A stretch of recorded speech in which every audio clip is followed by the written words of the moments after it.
Dear guests, on behalf of the European Institute of Romania, I'm delighted to welcome you to today's debate, Security, Defense and the Future of Europe, Perspectives from Romania. This event is based on the latest volume published by TEPSA within the series The Future of Europe, Views from the Capitals. We are very pleased to continue our contribution to this important research project and to organize this debate together with our partners in TEPSA. Today's discussion actually marks the fourth joint event in our collaboration, following the debates on climate change, EU enlargement, and the US and the future of Europe. This partnership reflects our shared commitment to encouraging informed dialogue on key issues shaping Europe's future. The Romanian chapter, authored by Mihai Sebe and Eliza Vaș, experts in European affairs, explores the impact of the transatlantic relations on Romania's security and highlights our country's efforts to strengthen its defense capabilities in a changing geopolitical environment. The analysis also examines public attitudes towards defense policies, showing both strong support for increased defense spending and various views on issues such as compulsory military service. These findings reflect a broader reality. Security is increasingly regarded as a public service and as a prerequisite for stability and prosperity. As noted in the foreword of this volume, the cost of underinvesting in security can be far greater than the investment itself. Before we begin, I would like to congratulate Mihai Sebe and Eliza Vaș for their valuable contribution and thoughtful analysis. Thank you all for joining us, and let me wish you a productive and engaging debate. Now, allow me to give the floor to my colleague, Mihaela Pădureanu, coordinator of the Studies Unit, who will introduce our guests today and moderate the discussion. Mihaela, please, you have the floor. Thank you, Mrs. Director General. Distinguished participants, thank you for joining us today. Please allow me to briefly outline the format of today's discussions.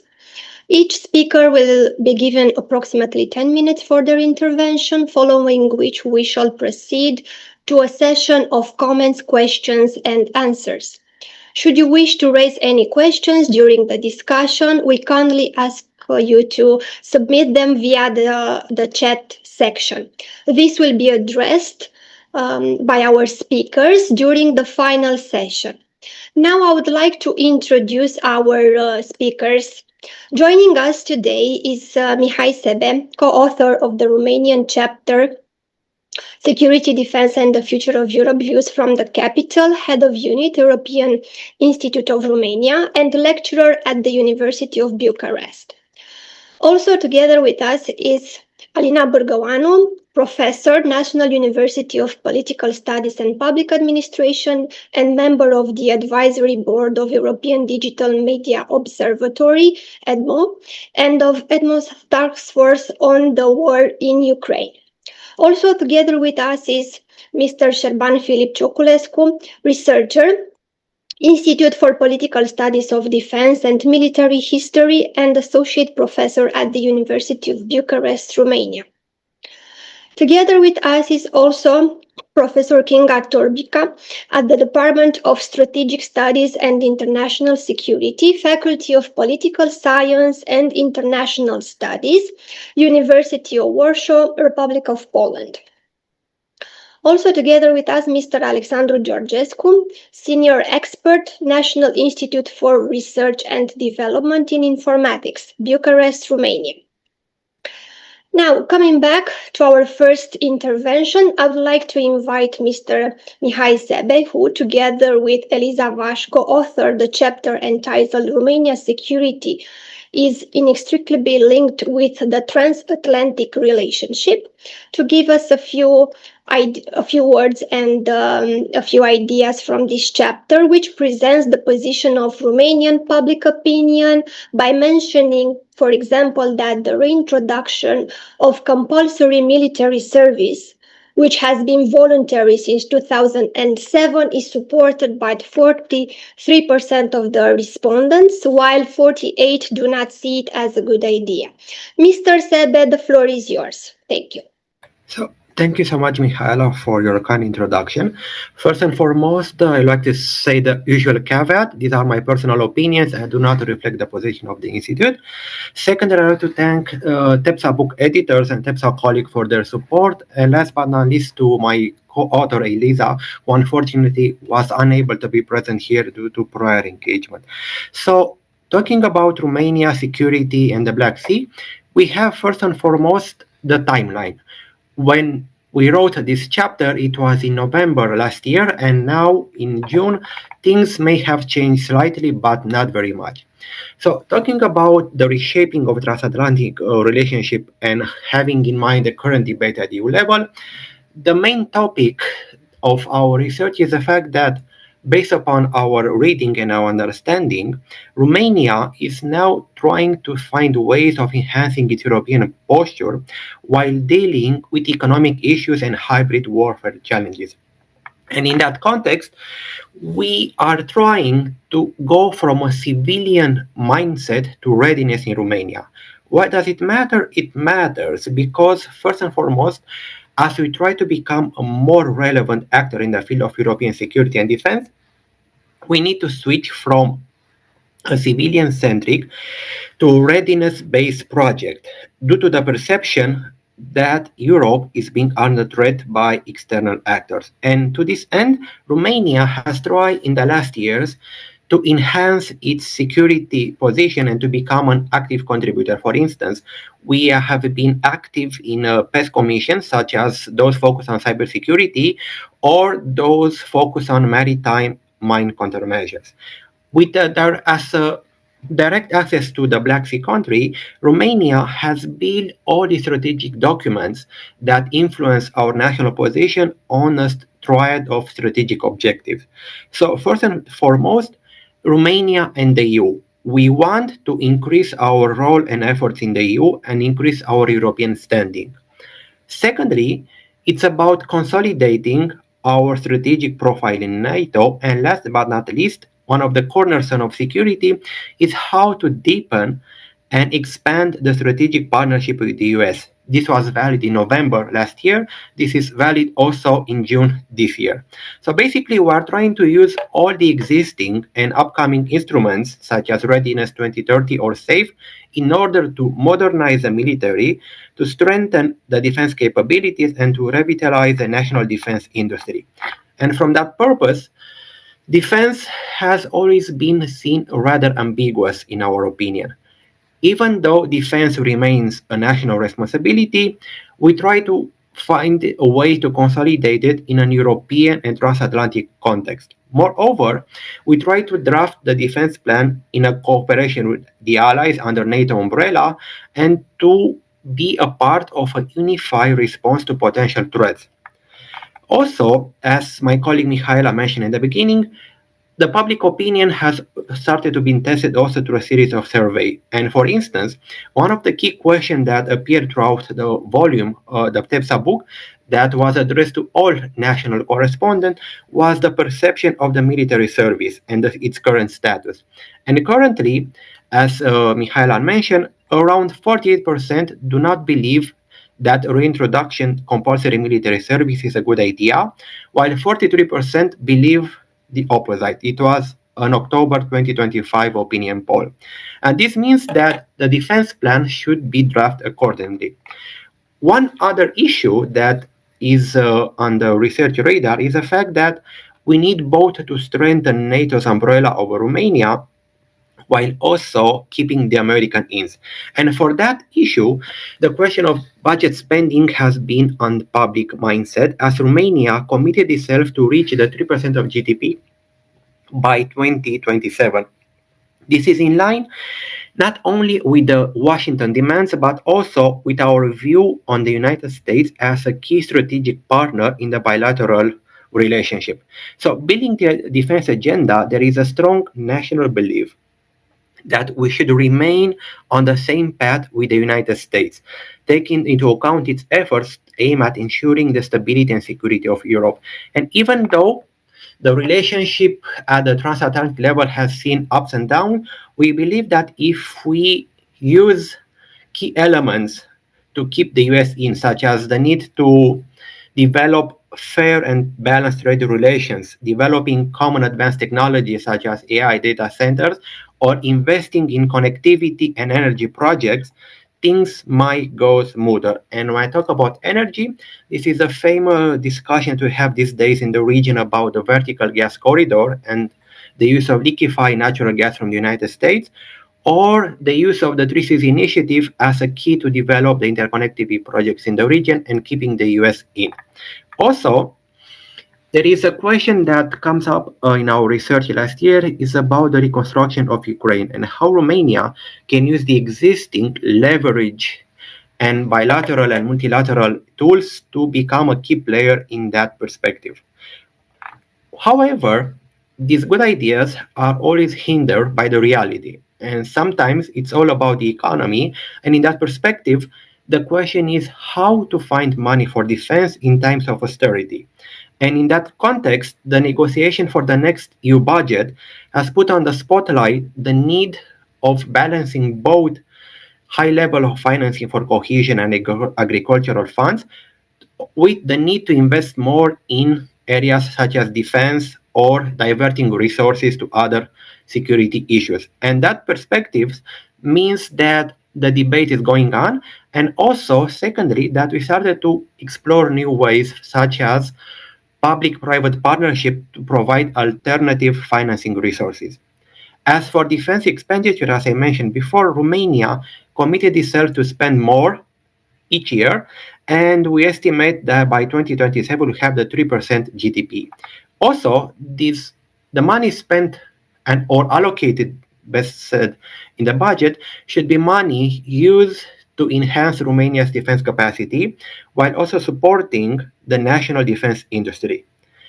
Romania's twin deficits, the budget and the current account, alongside of the austerity measures, have also put a strain on how much money you can allocate and also how we can better use the EU funds, and also about the level of supportability among the domestic audience. And from that perspective, the Eurobarometers offer us some key ideas. For instance, the standard Eurobarometer from the spring of 2025 showed that Romania and the Romanian audience perceives Russia's invasion of Ukraine as one of the most important issues that the EU is facing nowadays. And that is enhancing the feeling of international uncertainty and the domestical pressure. Also, domestically, we have other issues that need to be taken into consideration. A majority of the populations are being concerned about rising prices, inflation, and cost of living, and the general overall economic situation. That means that the discussion of defense and resilience needs to take into consideration the domestical issues. Also, from the point of view of threat perception, the annual survey done by regional organizations such as Globsec shows that, for instance, Romania perceives Russia as its main security threat, going up from 30% in 2020 to just 73% in 2024. Therefore, that is the mood of the public opinion. Also, regarding the increased defense spending, the national polls suggest that a large majority are in favor of such a decision if the money are going to be used, for instance, in consolidating the national industry. In conclusion, from that perspective of threat perception and defense spending, using the TEPSA guidelines, we can see that from the point of view of the national opinion, Russia is perceived as a medium threat to the country's security and sovereignty following the guidelines and the methodological tools. What about the recommendation? First and foremost is the idea that at the national level, we should do more to advocate in Brussels from a national perspective the need to maintain and also to open new paths of communication and cooperation with the United States administration in order to maintain the American military commitments to Europe. And in the context of increased financial stress and a number of competing key priorities, enhancing the public-private partnership and trying to identify other sources of financing that do not put an extra pressure on the national budget are paramount.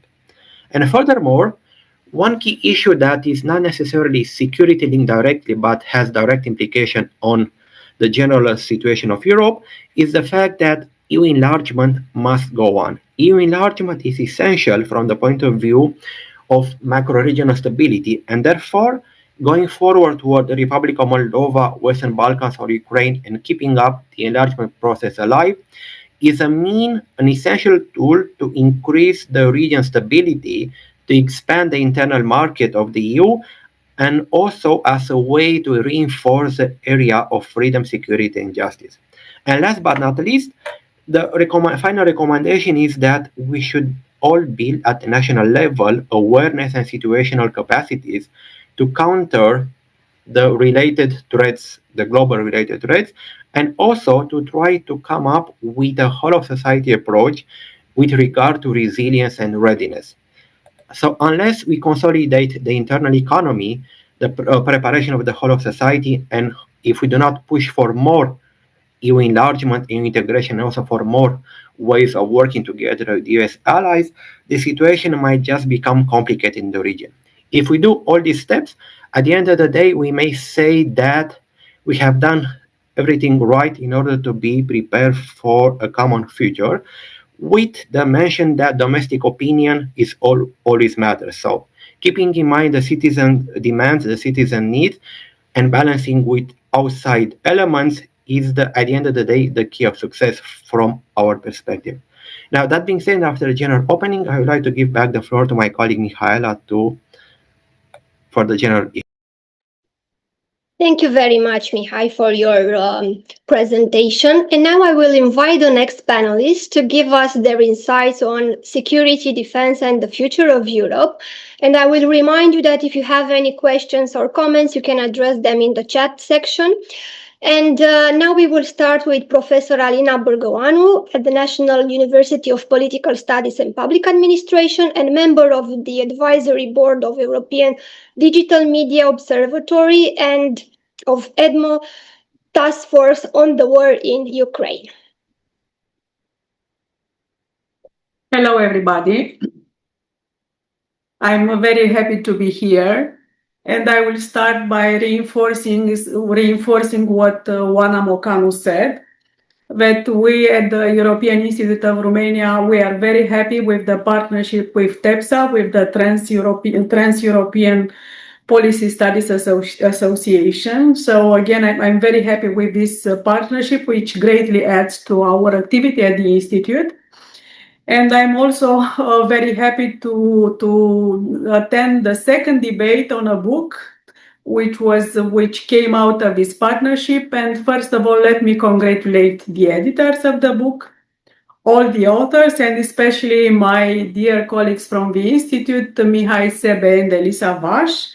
And as Oana said, and let me only enforce, this is the second book to which we contribute. And I was very happy to talk about that book about climate change and the future of Europe. And I hope that this partnership at the institutional level and at a personal level will only continue to grow in the future. I will divide my presentation into two parts. Don't worry, I won't be long.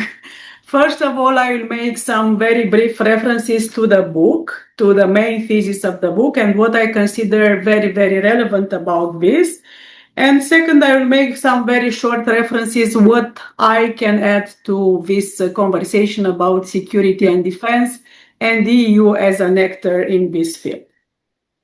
So first of all, about the book, given my theoretical policy and practical concerns in the field of public opinion, disinformation and influence campaign, I was very, very happy to see that the central concern of the book is the importance of public opinion and in security and defense policy. That was a very, very good surprise for me, because usually conversations around security and defense ignore or have ignored along the time public opinion.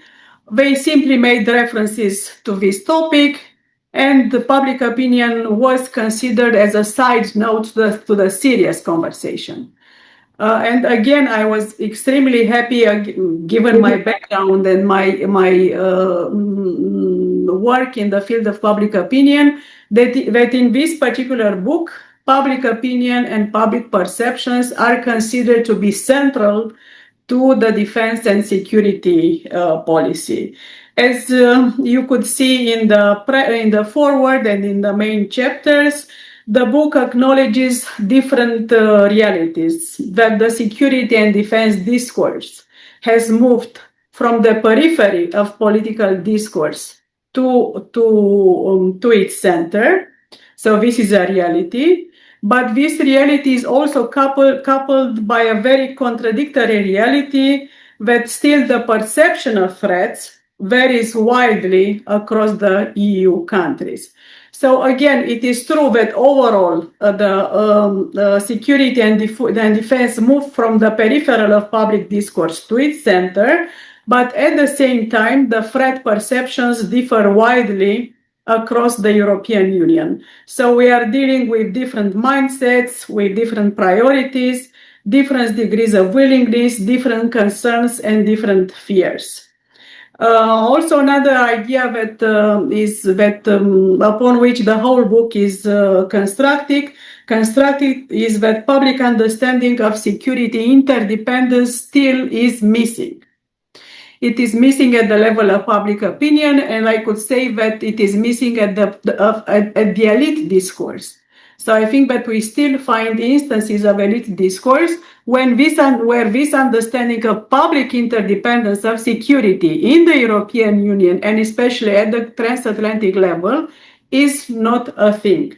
So again, I would underline this very valuable idea that public understanding of security interdependence remains limited, both at the level of public opinion and at the elite discourse. And again, making references to my concerns having to do with influence, hostile influence, foreign information manipulation and interference, and hybrid threats. I think that these particular inconsistencies and differences in threat perceptions are the main target of hostile operations. So in my understanding, these particular divides, gaps, and inconsistencies are the main target of hybrid threats.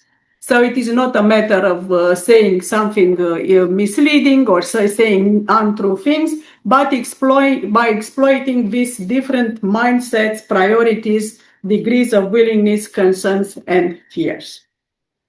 So again, these were my short references to the book, and I will definitely go deeper into reading chapter by chapter, because again, I think that these differences between capitals are the main targets of hybrid operations.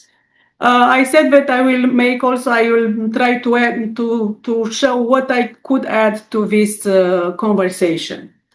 So first of all, I would make the point that the unit of analysis in the book is the country level, with all the differences and inconsistencies that I have just underlined. But I think that the same inconsistencies can be found within countries. So it is not necessarily the views from capitals that matter, but I think that the views which are deeply inconsistent within countries that matter. And I think that this is a new thing in our domestic politics, and Mihai Sebe made references to this, that security and defense policies are among the main polarizing politics in our domestic conversations. So again, I think that the view from capitals is important, because again, here we can see glaring inconsistencies across the EU, but there are glaring inconsistencies within countries. And half of the country of Romania is very similar to half of the country in Poland and half of the country in the UK, whereas half of the country of Romania, with a totally opposite view, is greatly consistent to the other half in Poland, UK, and France, whatever. And I think that, again, these internal inconsistencies between the different camps in internal politics are also exploited by hostile actors. So I think that I could add to this conversation the idea that the views from capitals are not as crystallized as we'd like them to be, but there is a horizontal crystallization of different mindsets across the European Union. So this will be my first addition to this current conversation. The second conversation, and this definitely falls into a research project that I am trying to carry on right now. I think that the European Union as a whole faces a legitimacy gap when it comes to security and defense. And paradoxically enough, this legitimacy gap is created by the success of the expectation that the EU is a civilian, is a soft power. So paradoxically enough, the success of the perception that the EU is a civilian post-world power, an economic power, now is a stumbling block to its being perceived as a serious security and defense actor. So the long-standing perception and expectation that EU is a civilian soft power dependent on NATO and the US is deeply embedded into public perceptions, again, I think, across the European Union with due differences. So again, for me, this is a fascinating thing, including from a theoretical point of view, that the very success of the EU's post-war identity as a civilian economic power now is a significant obstacle to its transformation into a credible geopolitical security and defense actor. And coming back to Romania, I think that the traditional public opinion polls tell only half of the story of what is going on in Romania.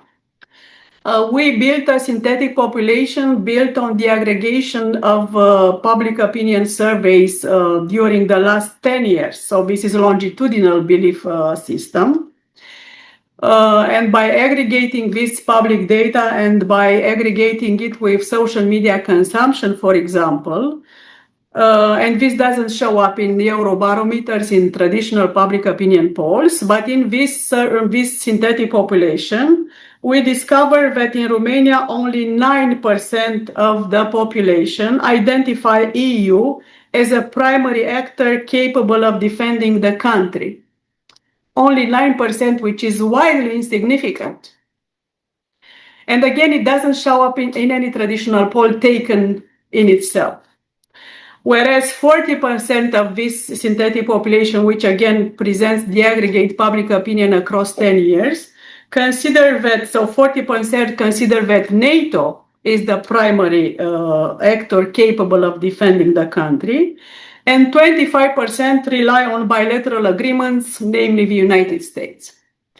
So again, in a very pro-European country, Europhile country such as Romania, only 9% consider that the EU is a primary actor capable of defending the country. I think that this kind of structural skepticism regarding the EU as a defense sector or a crystallized expectation acts as a cognitive filter that renders information about the EU as largely invisible, marginal, or not very serious. So whenever people in Romania hear the topic EU should become a security actor, for example, it is not that they reject it, it is not that they are against it, but they simply do not hear it or they do not take it seriously. Because again, the public perception is embedded with the expectation that NATO or the EU-US are the main credible security actors.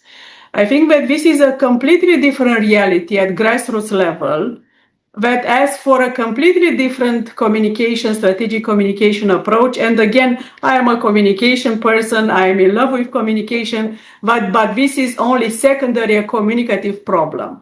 So despite policy innovations, despite discourse changes, I think that the Romanian public opinion is very, very stuck with the expectation that the EU is a civilian power, is only an economic powerhouse, and somebody else should be in charge with security and defense. And again, this is only partially communicative in nature. And I will end by saying that this limited credibility of EU as a defense sector is the main target of hostile operations. And I think that hostile operations in Romania and elsewhere exploit specifically this gap, the fact that EU is not considered seriously as a defense and a security actor. And again, the paradox of this, and I'm fascinated about it, is this doesn't say something bad about the EU, because it is embedded in the positive expectation that EU is a peaceful, civilian, soft power. And I truly hope that the book and the whole debate that it opens will not remain something marginal, will not remain something at experts level. This is a discussion about some crazy professors. But I truly think I go back to the main thesis of the book, that public opinion in contemporary times is the main topic that should underpin any discussions about serious topics such as security and defense. So again, it is by my very honest and very sincere expectation, talking about expectations, that somehow this debate about what is going on with public opinion in Romania and elsewhere will continue, and that decisions and policy innovations and discourse innovations will take into account these very complex realities at grassroots level. So thank you very much, and I'm looking forward to listening to you too. Thank you. Thank you, Professor Bârgăuanu, for your intervention. And now I will pass the floor to Mr. Șerban Filip Cioculescu, researcher, Institute for Political Studies of Defense and Military History, and associate professor at the University of Bucharest, Romania. Mr. Cioculescu, the floor is. Thank you. Thank you. I hope that you can hear me well, because I had some technical issues, but now they seem that they have been solved. It's a great pleasure and honor for me to be here. I congratulate the organizers for this very important event. Speaking about the European security and defense, there is an impression that everything began when Russia invaded Ukraine. In fact, of course, this was this was the red line which was crossed, and this can explain the big endeavor today of the European countries to develop defense capabilities. Because after Russia Federation decided to invade Ukraine and to try to change the borders by force, the question of military security had returned to the center of European policy in a way that few policymakers anticipated at the beginning of the 21st century. Why? Because for many years after the end of the Cold War, Europe appeared to enjoy a relatively stable strategic environment. It was a so-called Kantian world, to use the famous Kagan expression. The main pillars were economic integration, the expansion of democratic institutions, and the rule of law systems across the continent. Of course, after the end of the Cold War, there were some military conflicts within state. I think at the Western Balkan countries especially, but military conflict between European states seemed increasingly unlikely. However, developments proved that there were some concerns. The bloody disintegration of Yugoslavia, the frozen conflicts in Eastern Europe, Republic of Moldova, in Southern Caucasus.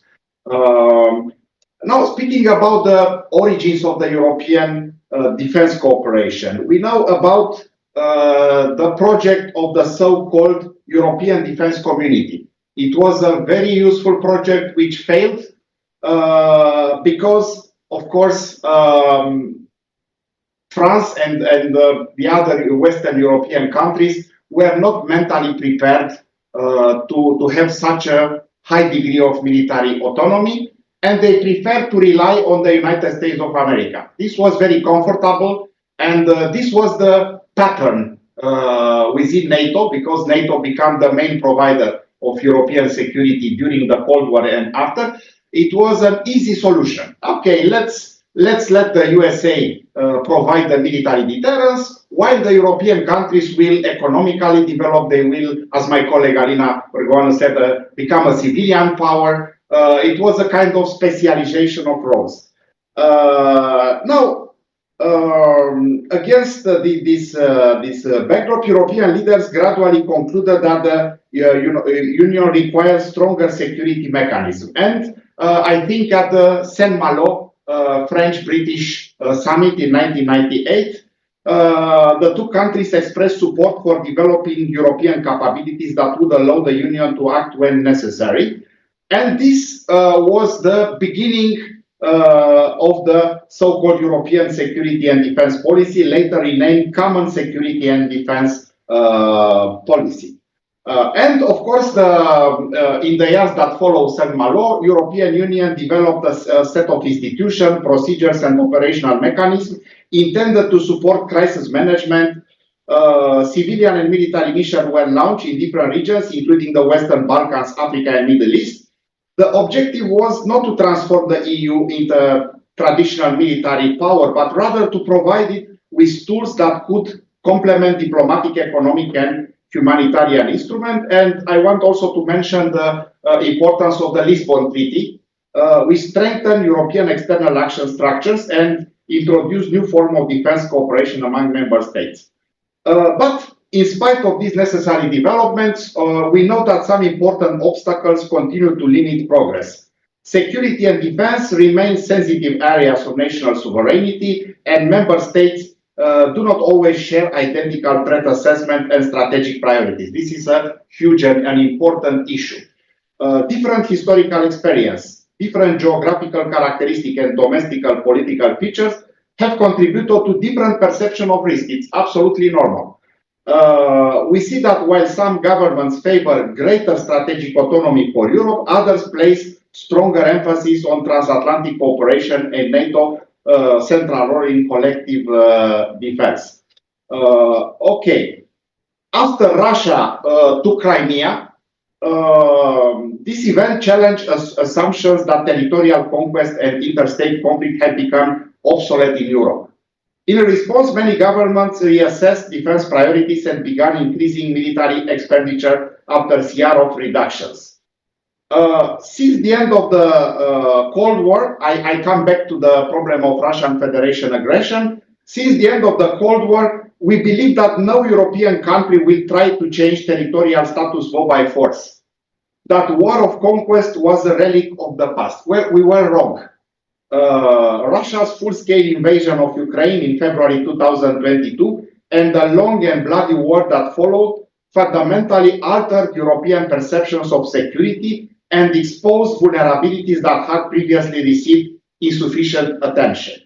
The conflict demonstrated the continuing importance of conventional military capabilities, logistical preparedness, and defense industrial capacity. It also made obvious the extent to which European security remains connected to NATO and America-US support. Europeans understood that they could become the next victim of Russia's obsession for buffers and strategically valuable territories. At the same time, the war accelerated debates regarding the future of European defense. Long debated issues such as strategic autonomy, military readiness, and resilience moved to the forefront of political discussions. Policymakers increasingly focused on how Europe could strengthen its own capabilities while preserving the transatlantic partnership that has underpinned continental security for decades. All of these topics are fully explored in the volume Security, Defense, and the Future of Europe, Views from the Capitals, edited by Michael Kidding, Johannes Pollack, and Paul Schmidt. The books bring together perspectives from specialists across Europe and illustrates how national experiences shape approaches to contemporary security challenges. Rather than presenting a single vision of European defense, the volume highlights both areas of convergence and differences among member states. A particularly relevant contribution is the chapter written by Mihai Sebe and Eliza Vaș, entitled Romania's security is inextricably linked with the transatlantic relationship. The authors argue that Romanian security strategy rests upon the interconnected dimensions. Active participation within the European Union, a strong commitment to NATO, and a close strategic partnership with the United States. They also emphasize the country's growing importance on NATO Eastern flank, as well as the need to address hybrid threats and strengthen regional resilience and an increasingly uncertain strategic environment. And you see that, these ideas are very well exposed in the volume. We have on one side the classical risk of war, interstate war, but there is also the intrastate civilian wars. It's also history show us that this could happen also in the future. And we have the asymmetrical, non-conventional threats such as cyber attacks, disinformation, hybrid warfare, sabotage against critical infrastructure, economic coercion. These developments have encouraged a broader understanding of security that includes not only military preparedness, but also social resilience and institutional adaptability. Social resilience is very important. All the European Union countries must be strong, not only at the level of the military issue, because maybe it's not so difficult to become technically a military power. You need to invest, you need to develop new technologies, you need to cooperate. But what are you doing if you are strong military, but your society is weak and divided? This is a big problem. You need people to understand why countries should spend so much money on defense. Because otherwise, if people are not convinced, if people think that this will help only rich guys, the owners of defense industry, you could have hostile. Some part of the nation become hostile to the military endeavor to rearm.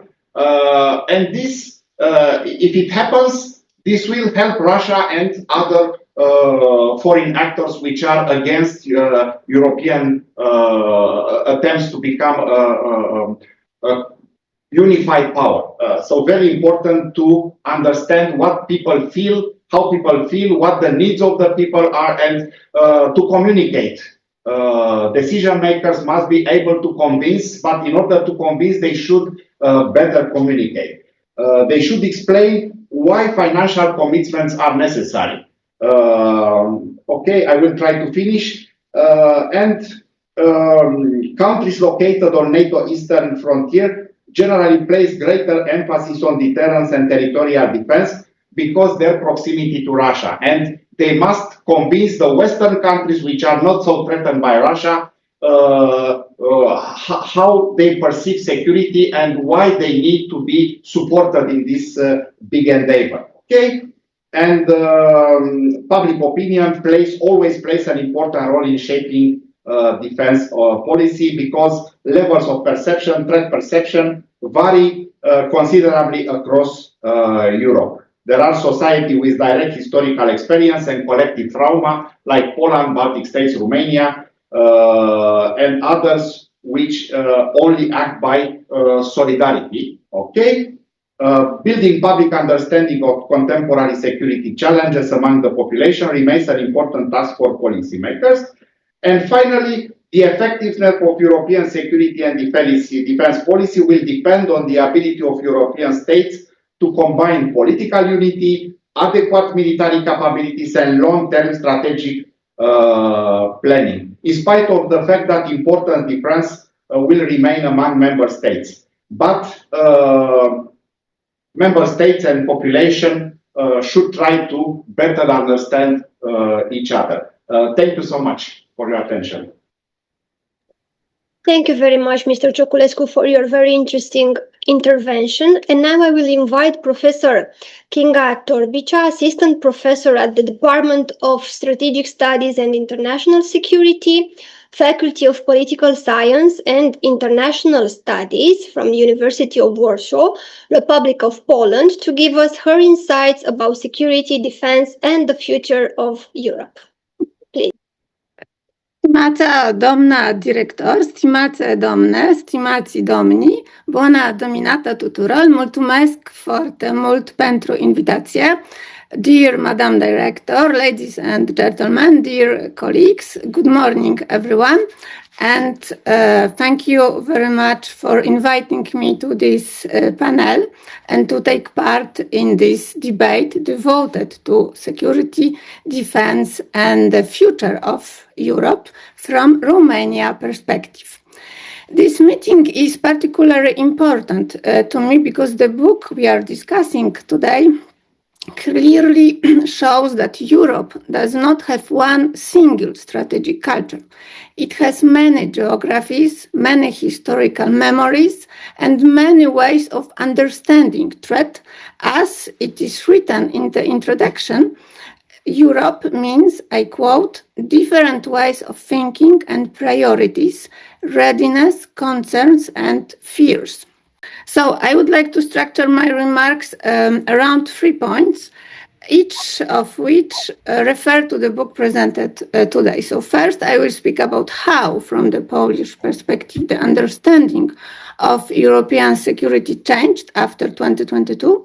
And second, I will show the role of Poland as a state of NATO's and EU Eastern flank. And third, I will refer to the importance of cooperation between Poland and Romania, two fortresses of NATO's eastern flank, as Polish President Karol Nawrocki described them during his recent meeting with Romanian President Nicu Șordan on 14 May. So on the first slide, we can see that we are living through a change of strategic era. The old order no longer exists and the new has not yet emerged. Jens Stoltenberg spoke in 2021 about an unpredictable security environment, so stressing that the response to this new reality must be the unity of Europe and North America within NATO. And Mark Rutte put it even more sharply, stating on 12 December 2024, we are not at war, but we are certainly not at peace either. In the Polish debate, General Stanisław Koziej describes this situation as a hybrid Cold War, meaning a political confrontation with the indirect use of the military factor. In turn, the chief of the General Staff of the Polish Armed Forces, General Wiesław Kukuła, referring to acts of sabotage and cyber attacks, spoke on 17 November 2025 about a pre-war state or hybrid war, and similarly in Romania, General Gorgița Vlad warned that Russia is essentially waging war against the democratic world and that it will not stop at Ukraine. And the TEPSA book shows that Europe has entered a new phase. I quote from the introduction to the book, a new understanding of security, deterrence, and military readiness. So we can see on the next slide, we are no longer living in an era of crisis, but in an era of lasting strategic uncertainty.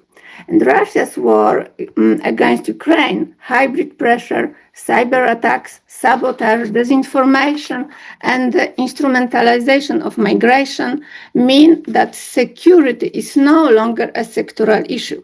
It has become a fundamental condition for the functioning of the state. And from the Polish perspective, And also from Romanian perspective, the war in Ukraine is not a matter of foreign policy. It is a question of our national security. Poland borders Ukraine, a state fighting Russia's aggression, Belarus, which remains Russia's ally, and Russia itself, the aggressor state. This is why threat perception in Poland is direct. In this sense, Poland and Romania belong to the group of states described in the TEPSA book as countries with a high threat perception. And for us, Russia is not an abstract strategic challenge, but a concrete source of military, political, and hybrid risk. And like we can see on the next slide, Poland, like Romania, is an important state on the eastern flank. Poland's response to this change is now based on 3 pillars: a strong economy, a strong army, and an active foreign policy. And on the next slide, we can see Polish defense spending, and this shows the scale of change after the annexation of Crimea and then after Russia's full aggressions. And on the next slide, we can see the modernization of the army, which is very important for Poland. The aim is to create one of the strongest army in Europe, and the Polish army is to number 500,000 soldiers, including 300,000 professional soldiers, as well as to develop reserve of mobilization capabilities. And the Eastern Shield program is of particular importance. This is a national deterrence and defense program on the border with Russia and Belarus. At the same time, Poland remains a state deeply rooted in NATO. Around 8,500 American soldiers are stationed on Polish territory. Like Romania, we believe that American military commitments in Europe must be maintained. As on the next slide, Warsaw consistently stresses that European defense must strengthen NATO, not replace it. But at the same time, Poland increasingly sees that Europe must build its own capability, industrial, logistical, ammunition-related, cyber, infrastructural, and it must strive for strategic harmony. And on the next slide, it is worth recalling that Poland and Romania occupy a special place in the regional architecture. Poland is a key state in the northeastern part on the flank, while Romania plays an analogous role in the southeast in the Black Sea region. And together, we form a strategic bridge between the Baltic Sea and the Black Sea. And on the next slide, this connection is visible in several formats. The first is the new Bucharest 9, a format bringing together 9 states of NATO and Eastern flank. It gives Poland and Romania and the other countries of the region the opportunity to build a common strategic language and strengthen their position within the alliance. The last B9 summit took place in May 2026 in Bucharest.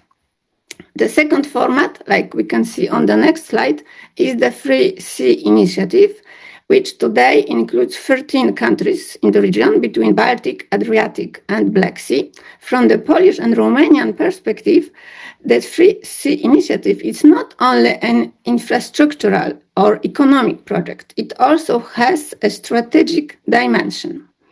And the third format is Poland-Romania-Turkey cooperation, which links the security of the Baltic Sea, the Black Sea, and the NATO southern flank.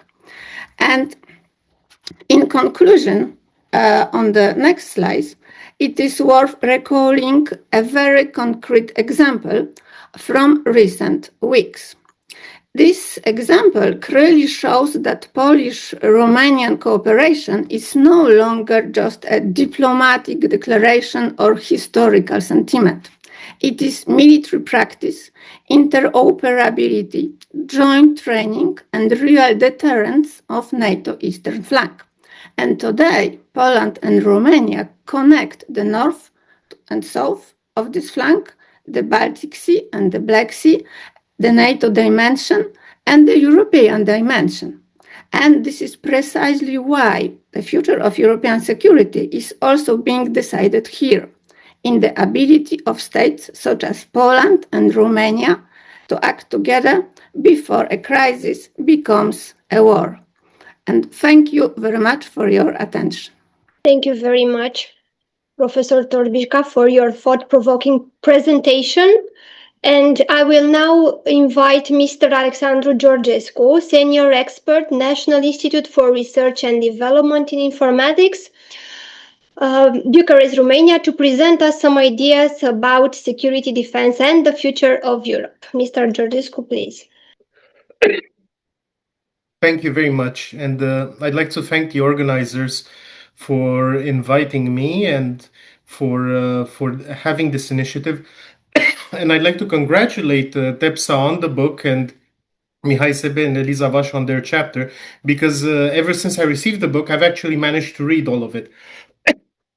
I'm sorry, and it was very interesting, and it pointed out how different and varied the security perceptions and the strategic cultures of the people of the European Union actually are, and how hard it is to get them all pulling in the same direction or to have coherent common approaches under this heterogeneity, where you have not just states with different capabilities or with different financial possibilities, but also states that view their strategic situation differently. They view their role in the European Union differently. Some of them even have neutrality enshrined in their political order. So this complexity is something that truly affects European security and defense in general. My own activity also highlights this, because 2 weeks ago, I hosted an EDA, a European Defense Agency event in Bucharest, at ICI Bucharest, and I had my EDA hat on, having led a working group there for the past 6 years already. And today I am in Paris with my NATO hat on, attending a NATO Industrial Advisory Group event for a study that we are doing. And it's this dichotomy is apparent also because these two things are not yet in conflict. They are still occupying somewhat different spaces, because the same companies that I meet at EDA events like Leonardo and Airbus and others, they're here at the NATO Industrial Advisory Group events, and they are looking for different things. And they are looking, of course, to maximize their own benefit and the national benefit. And I see in many ways that NATO, despite its recent political upheavals, is actually still more agile in many ways than the EU on the defense side. Obviously, this is what it's meant to do. But in many ways, it is a structure that is more conducive to various initiatives. I'll mention one thing. We have been discussing within the EDA events for a long time about defense banks. This is something that is quite interesting as a possibility of funding future investment into resilience, security, and defense, including procurement. And I remember chairing a meeting in 2021 discussing this specifically. And everybody wanted defense banks. In the end, it was created within the framework of NATO and it's now in Canada. Of course, that doesn't mean it has to be the only one. We'll see if it actually becomes operational in 2026. But the Defense, Security and Resilience Bank was first created under the auspices of NATO by the former head of NATO, Diana, the Industrial Accelerator. So the Innovation Accelerator, sorry.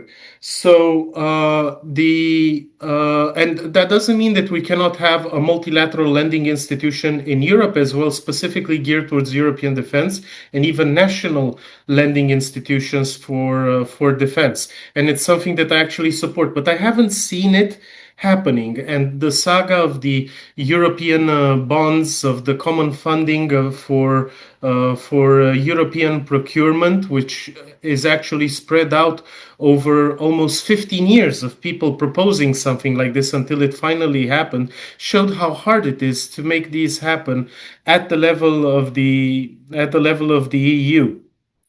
I think finance especially. So I'm not really that concerned about industrial capacity, although obviously there are still issues. But we are building it. For instance, my hosts here from the French company Excel, they produce navigation equipment for weapon systems and for like ships and planes. They increased their production 4 times in this year.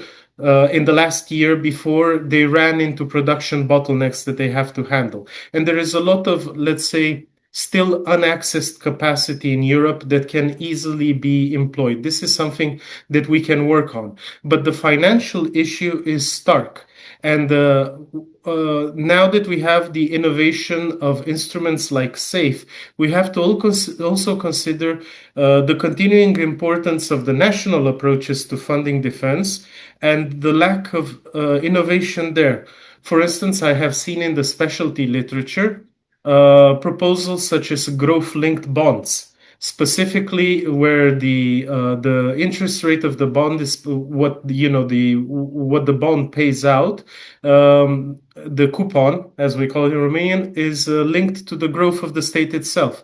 But this is not a model that has been applied in the EU because the governing authorities do not want to separate debt mentally within the population between desirable spending and less desirable spending, for fear that the less desirable spending might be attacked politically if you were to not get all of the national debt into one pot and then divide it out.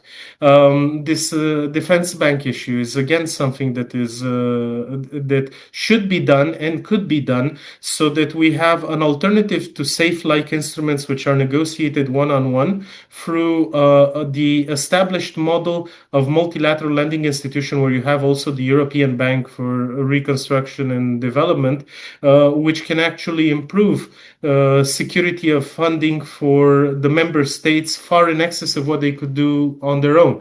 So these things happen. They should happen, and yet I don't see it happening fast enough at the level of the EU. And many times I have access to not the leadership, especially not the political leadership, but to the mid-level managerial types in defense and in industry who are dealing with the nuts and bolts challenges of European defense, more logistics, better production, more innovation, and so on. And you see what they complain about. And aside from the money issues, of course, it's quite often not what the people at the top are complaining about. And I think the enduring role of NATO in European defense is going to continue regardless of the Trump era discourse, and regardless of the what I think is now a structural change in U.S. discourse that will continue with the next Republican or Democrat presidents. Maybe they will sand off the edges of the discourse a bit, but just like with China, a new approach towards European defense is baked into the American political DNA. Another idea that I would have, something that I've seen, is that we have not profited from the success of military mobility as a governing concept in relations between multi-stakeholders.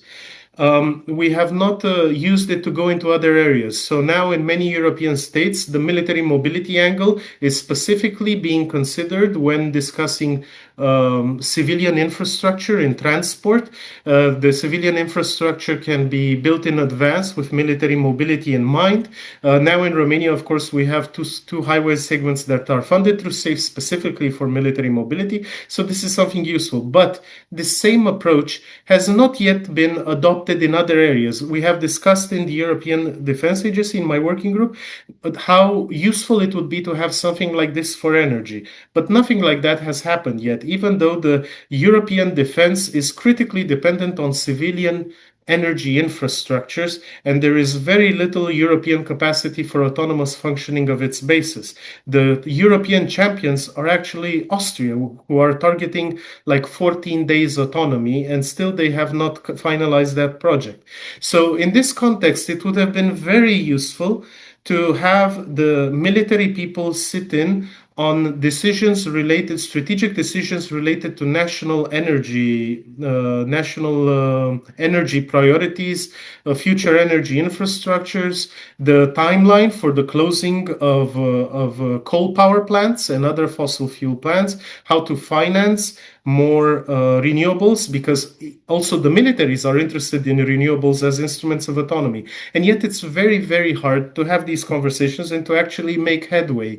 And the institutional inertia that prevents this is too large, and we are stuck seeing that, for instance, Poland is now doing solar power plants in its military bases, and Austria is doing a lot of microgrids, and saying, okay, let's transfer best practices. But a real European approach and a true change in European strategic culture that sees all of the member states doing things like this, that is not in the cards yet. And I'm sorry for that, even though this, let's say, military mobility kind of aspect, this model for defense and civilian stakeholder interaction could be useful in digital infrastructure, could be useful in many other places. And actually, when it comes to energy, the Ukrainian war period has validated this option, because I will remind you that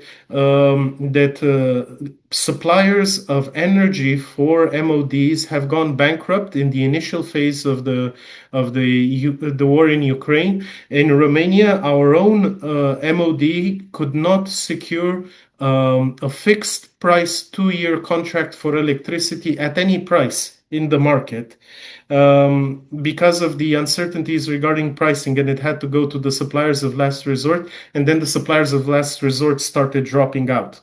Obviously, everybody thinks of planes and tanks, and that is very sexy, but the nuts and bolts of European defense starts with energy, communications, logistics, and other areas, and I have not seen enough progress on those, especially since if we look at the European defense makeup right now, we will see that even if we wanted to, we could not completely give up on American security imports, because the Americans still have a monopoly in the West on a key series of capabilities, such as in-air refueling, ISR capabilities, and the intermediate range rockets that you could not actually buy in Europe, even if you wanted to. They are not ready. Or fifth generation fighters. You see now that the FCAS project is almost dead, basically, between France, Germany, Spain, and others, for the new European fighter. And Germany is likely to join a multilateral project, non-European, so you have the UK, Italy, and Japan trying to make their own project. And as long as Europe has not developed those capabilities for in-air refueling, so the industrial capability and the operational capability, then it will not be able to actually have operations that require these capabilities unless they can access them from the Americans, where you become vulnerable to American political decision making. So in a way, this symbiosis is baked into the cake. And I do not think some people would say that we need to improve these European capabilities in order to not be so reliant on the transatlantic relationship. But I think actually improving European capabilities would make the transatlantic relationship stronger, because then Europe would be a more valuable military, not just defense, but actual military ally. It would be a more valuable military ally to the United States, and that would give Europe leverage over it. This is something that we have seen in European affairs quite recently, that France has become, in many ways, a more valuable strategic ally to the United States because of its insistence on maintaining separate, independent capabilities in many areas, as opposed to the UK, which is far more intertwined. So these are some of my ideas. on these issues. Again, congratulations to the authors of the book and to TEPSA for sponsoring this very interesting book, which was very useful to me as well.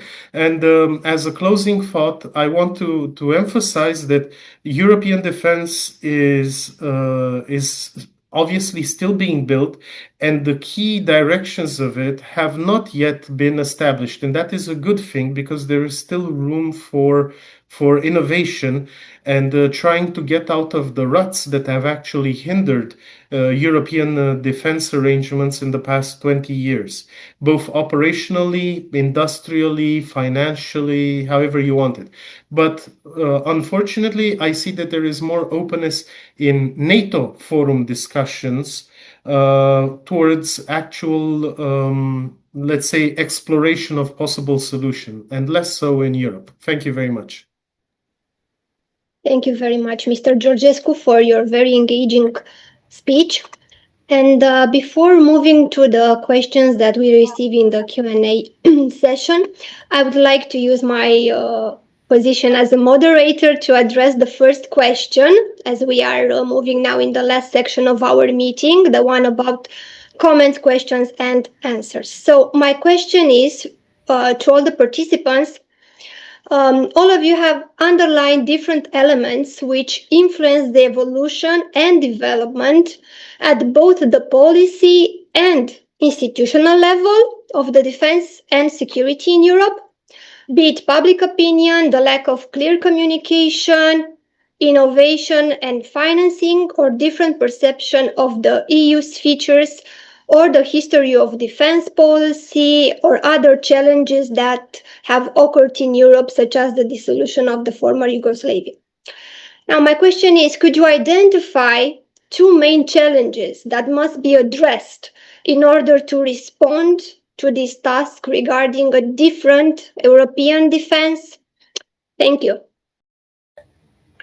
So, if I may start talking about challenges, I believe that one major task is to regain the internal coherence of European societies. And by internal coherence, I mean the ability to speak on the same language, to understand the main concept, and to have the same perceptions. The problem is that EU is very diverse, and definitely things are different seen in Madrid than they are so in Bucharest or Warsaw. So this ability to have a constant dialogue matters. And also I want to underline Ms. Bergono's idea, the fact that we need to have also an intra-society dialogue on what we want from the future and how we go there. So the internal cohesion matters both at the EU and national level, and also it's about regaining and finalizing still the gaps in the European construction. And by gaps, I mean the fact that before talking about treaty reform and so on, we should use what already tools we have. Single market, for instance, is not complete, and this single market completion may add more to the prosperity of the citizens. And also, it's better to use more the national institution. And from that perspective, subsidiarity matters, and also regaining the responsibility of national institutions and not blaming, supranational institutions for the internal failures may do the trick also. So if we have this ability to consolidate internally and better work at the European level, then we can do more about security and defense. So optimizing first and then seeing what should be done. Okay, thank you, Mihai.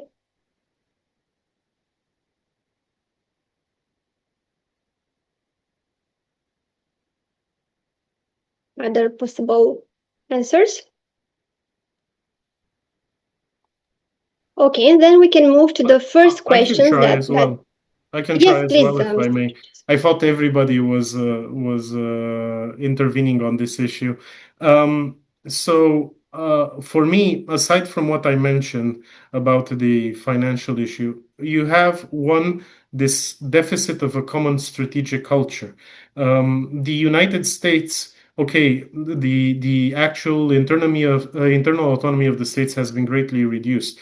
But people in Mississippi do not worry about the strategic culture of people in California when it comes to national defense issues. Neither does Mississippi think that it needs its own national state defense industry in order to provide for its security. And every U.S. state needs to have its own defense industry. But this is something that is a reality in Europe, and it's part of the hedging that European states are doing for failure in a political failure of collective security. And it's a prisoner's dilemma here, because the countries that give up on this hedging are the countries that will be vulnerable in the future. And my second issue that I would like to point out is that Europe is becoming an incubator economy for the United States. And it is not actually, people say that Europe is not innovative. That's not true. Europe has world-class innovation capabilities and also the basic research. But what it can't do, apparently, is scale up companies to have a defining role in their respective markets globally. And so what is happening is that you are building up companies and you're not building them often enough, like these startups that are very good, and the Americans come and buy them up. Or if they don't come and buy them up, those companies actually choose to list themselves on stock exchanges in the United States as opposed to Europe. And there is a perverse issue here, just like Romania getting richer has led to more Romanians leaving Romania because it's easier. Europe's efforts to improve early funding for innovative companies has actually made the exodus of European technology and startups to the United States much more likely, because you solve the first funding stage, but there is no real second funding stage, including, for instance, European pension funds do not invest in venture capital. And without that, all of the startups think, okay, where am I going to go global? I'm going to go global in the United States.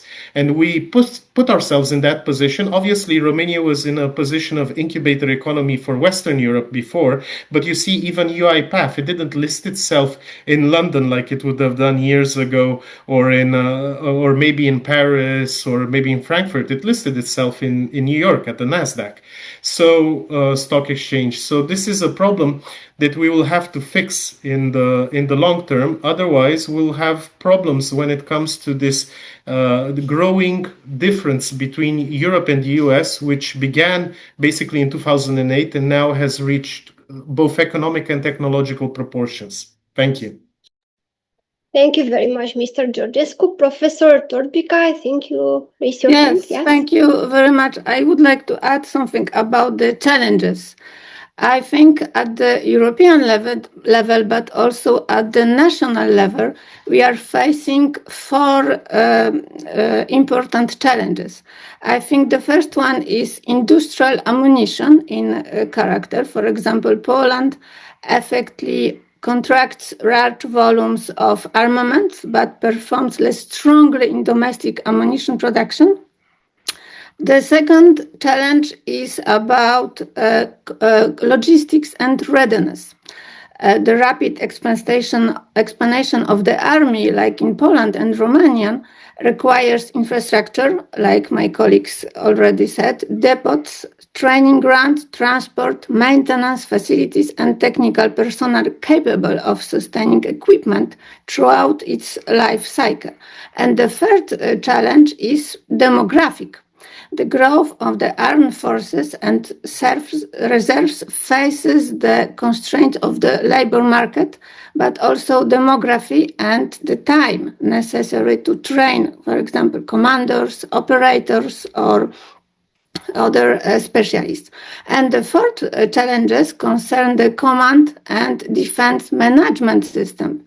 If the army is to function as a system of systems at the, for example, national level, new platforms must be integrated into a united architectures of command, planning, training, employment, adapted to multi-domain warfare. Thank you.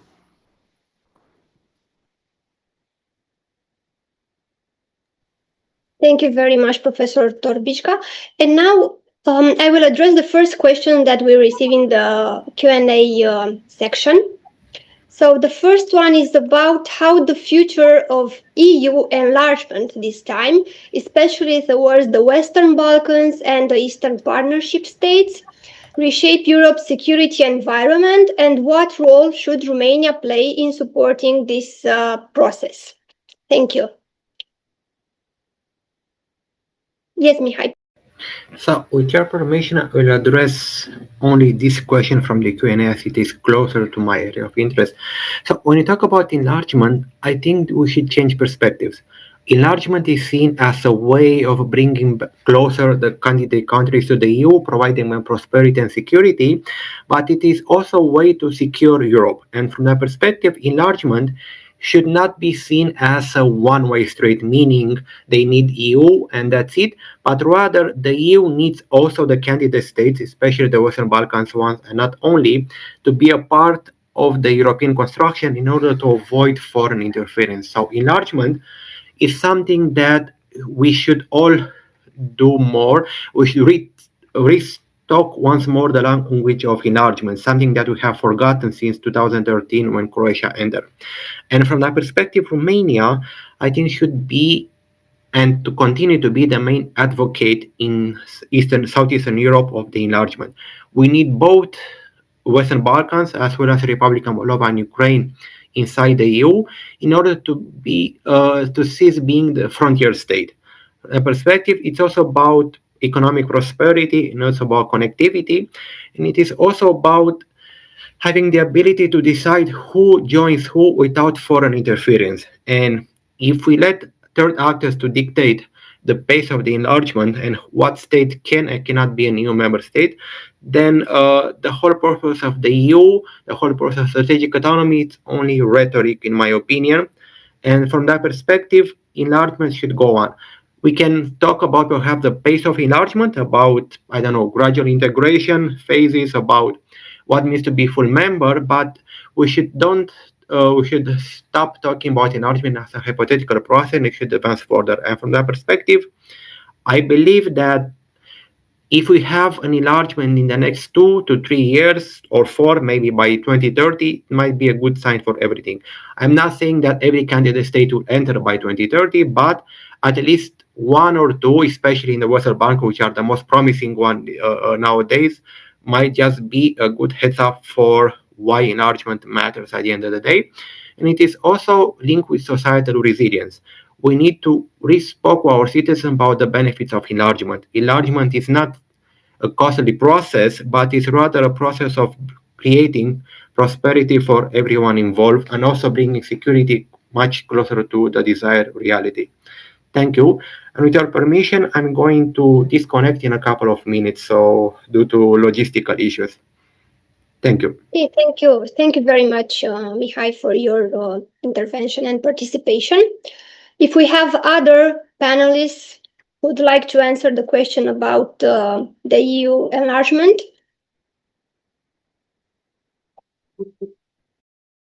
Okay, then we can move to the second question that we received. How prepared is Europe, Romania included, to counter hybrid threats such as cyber attacks, disinformation, and energy blackmail? And what new capabilities are needed to respond to these challenges?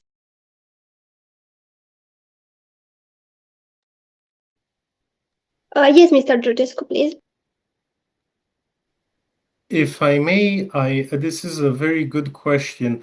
I can't speak to the let's say disinformation warfare side of it, but when it comes to cybersecurity and other related risks, we have to understand that the situation itself is not static.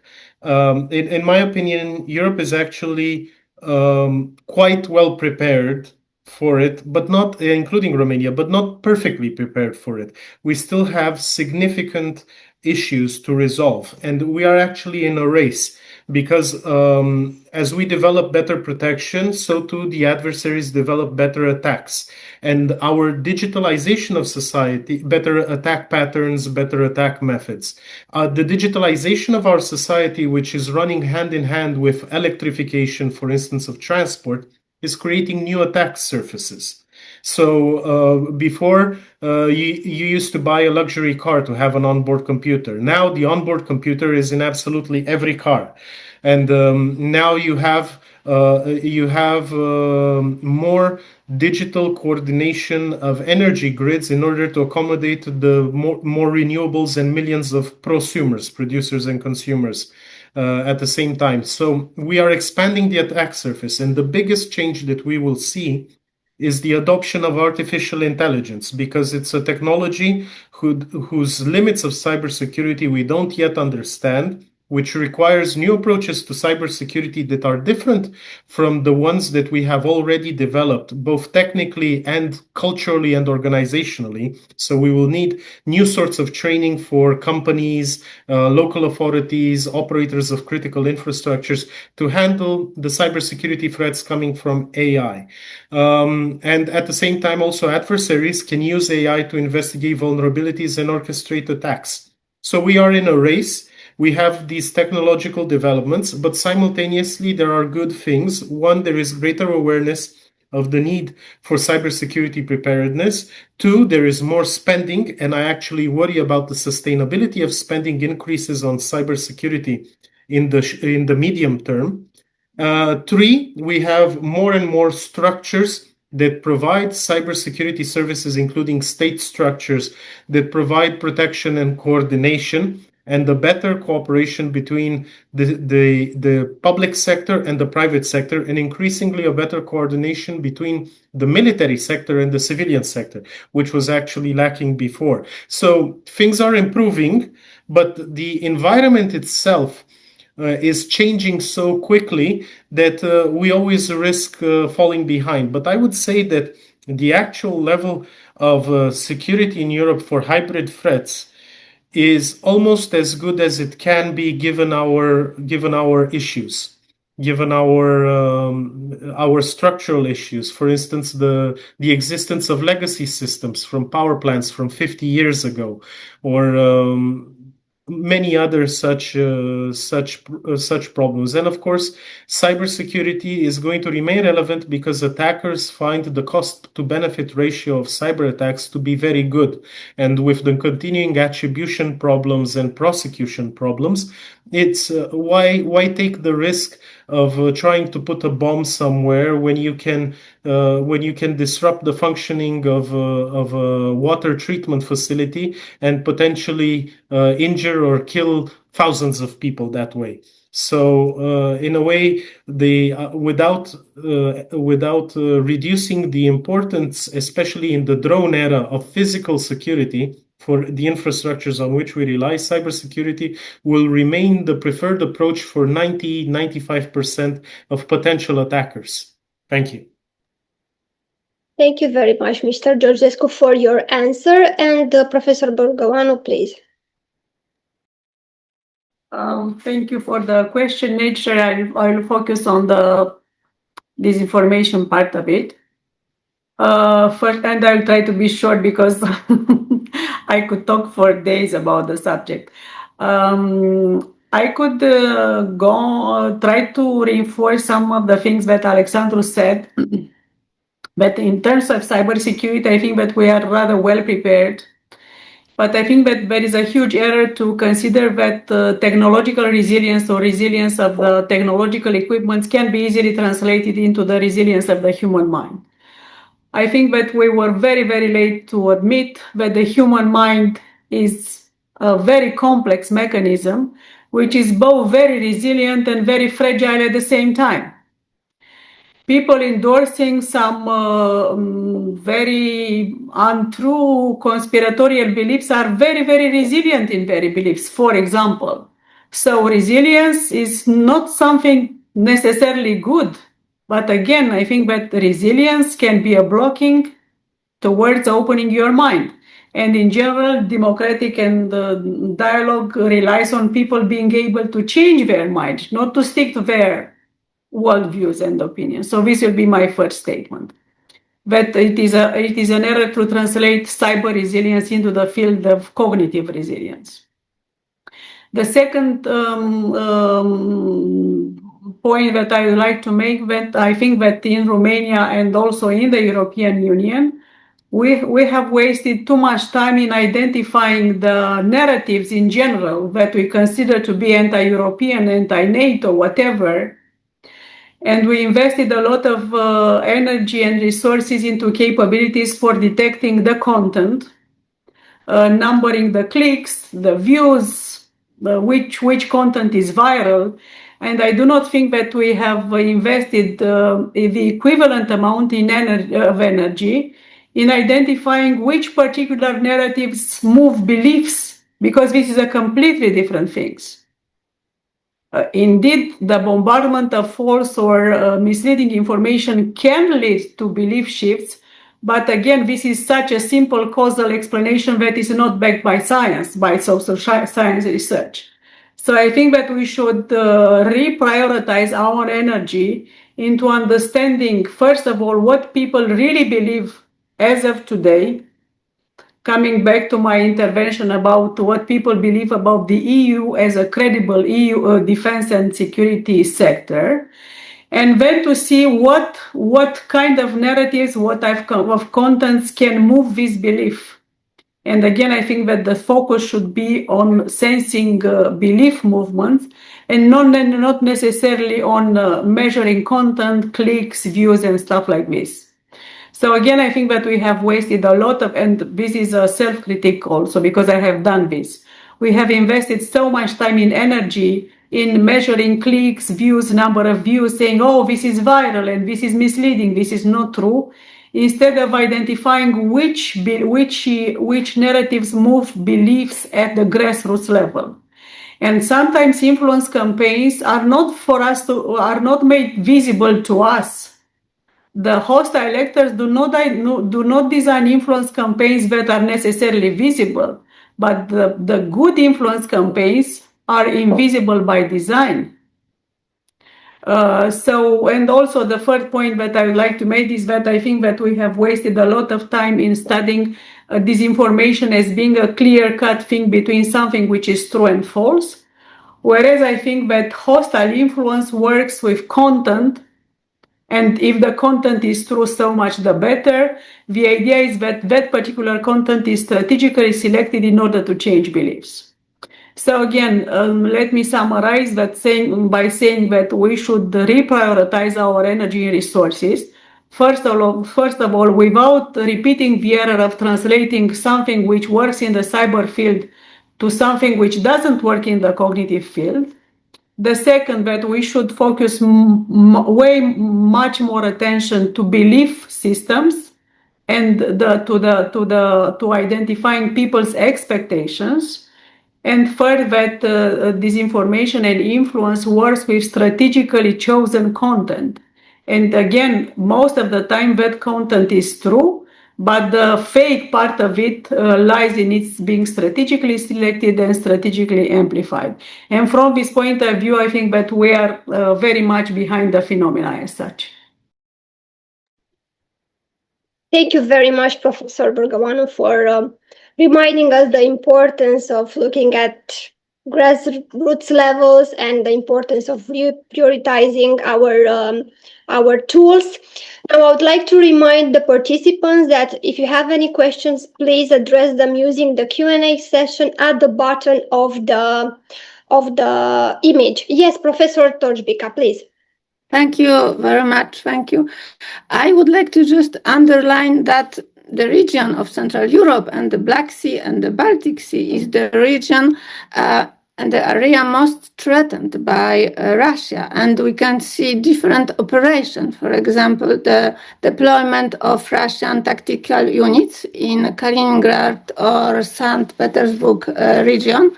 Also, for example, Russian bombers carried out over the Baltic Sea region several times.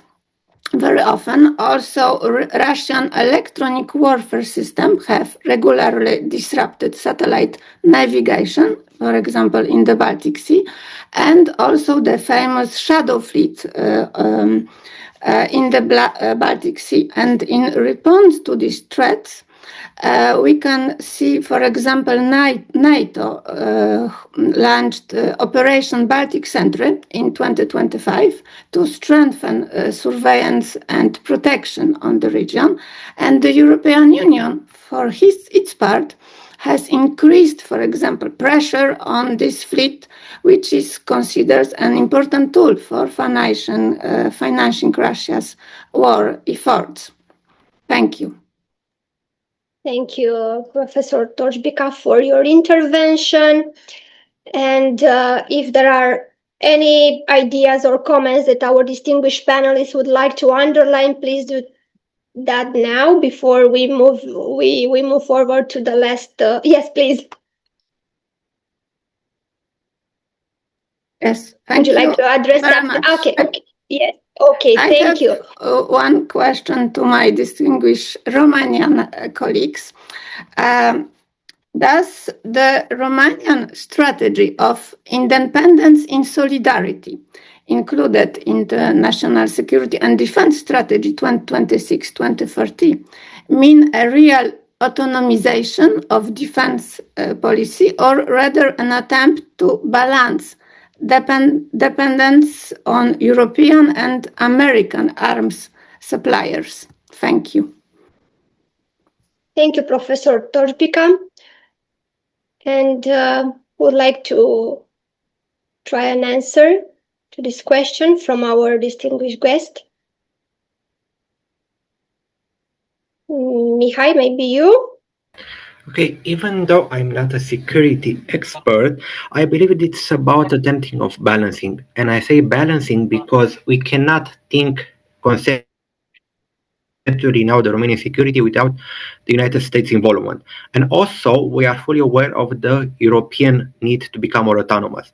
It's about the idea of having strategic autonomy of the EU strategic economy, while also not cutting the bridges with the United States. So this is my personal interpretation on this idea of launching the strategy. So security cannot be separated from the United States nor from the EU. And we are trying to bridge these two approaches at the end of the day. Yes, Mr. Georgescu, please. At the risk of getting it wrong, I also think that since the concept appeared a bit out of nowhere, at least for me, it doesn't have that much strategic depth behind it, as opposed to something which has taken already 5 years to go through academia and to have the papers written on it, to have military officers write their PhDs on it, and to actually be assimilated within the strategic thinking of the country. So it's still early stages. The text itself of the national strategy emphasizes to me more, when it comes to this concept, emphasizes more Romanian, the Romanian interests. So for me, it was more like a political gesture towards that segment of the population that is not necessarily anti-EU or anti-American, but feels that Romania is in a subordinate position from a national perspective, and they are susceptible to narratives of, Romania as a Western colony and so on. I think that in time, the concept can gain real strategic depth, and I think it's useful. But in a lot of ways, what I see from the current administration is, and maybe Professor Bărgăoanu can correct me on this, I see them as being more reactive to issues, and that Romanian choices on the defense and security side are governed by restricted choices and expediency and the lowest barrier to useful action, as opposed to a conscious effort to model the strategic environment through these sorts of concepts. So in time it can become what you said, but right now for me it was more of a political gesture to assert that also the liberal forces in Romania take care of the national interest, including the possibility that we can have very good relations with certain partners while strongly disagreeing in other areas. Thank you, Mr. Georgescu, for your intervention. If we don't have any other questions or comments, please allow me to thank our distinguished... Yes, please, Professor. Dr. Bișcan. Maybe the last one from my side, because it was very interesting about public and social support, and I would like to ask you, in this Romanian social support for increasing defense spending lasting, or does it rather depend on the current perception of the Russian threat and may weaken under, for example, conditions of inflation, budget deficit, social cuts, or political conjuncture? Okay, thank you. Now, I would like to address this question.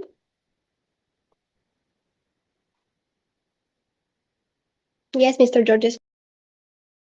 I haven't seen the latest figures for, or even actual figures that are very targeted on the link between increased defense spending and security perceptions.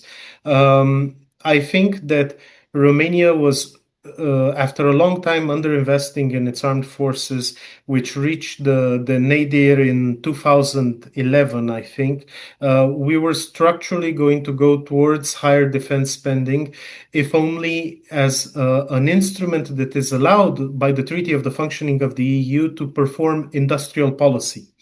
So a lot of countries use the rhetoric of defense procurement and so on, actually to perform industrial policy and to support the national industry in a way that is acceptable to the EU. That those are the countries that end up not having good operational capabilities, because investing in spending on the military is not the same as training your military and preparing it. But I think we are headed towards that area because in my opinion, Romanian elites were quite shocked by 2014 Ukraine and the vindication that a lot of Eastern Europe felt towards its attitudes, positions that had been dismissed by Western partners. And this is something that I had seen firsthand. And secondly, anecdotally, I could see the people who previously had been saying, also in my social circle and professional circle, who had been dismissive of more defense spending in the past because of the opportunity costs related to social spending and other priorities. You know, everybody is a conservative about what they like best. So if you are very heavily into education, you are going to say, okay, we need to spend more on education. They were like that. And suddenly they were saying, why aren't we investing enough in the military? Why don't we have the capabilities? And the reality is that it takes a long lead time of at least 10 years for the actual capabilities to come to fruition. And I think we were headed in that direction anyway. And the era of the post-Cold War peace dividend, mostly in Europe, was always going to come to an end because all of these periods are temporary. They contain the seeds of the next crisis period. So underinvestment in European defense after the 1990s created the premise for the need for greater spending in the future. Thank you. Thank you, Mr. Georgescu, for your intervention. Now I would like to thank our distinguished guests and speakers for joining us today. And for the final remarks, please allow me to give the floor to Ms. Mocanu, Director General of the European Institute of Romania. Thank you. Thank you. Thank you, Mihaela, for moderating the discussion. I would like to thank all the speakers for their valuable contribution and for underlying the importance of security and defense in the overall priorities of the European Union, especially in this extremely sensitive regional context. Hoping to have future debates on similar topics, I invite you to stay close to us and to our TEPSA partners in order to be informed on the main hot areas on the European and transatlantic agenda. So thank you once again for your participation and have a nice summer.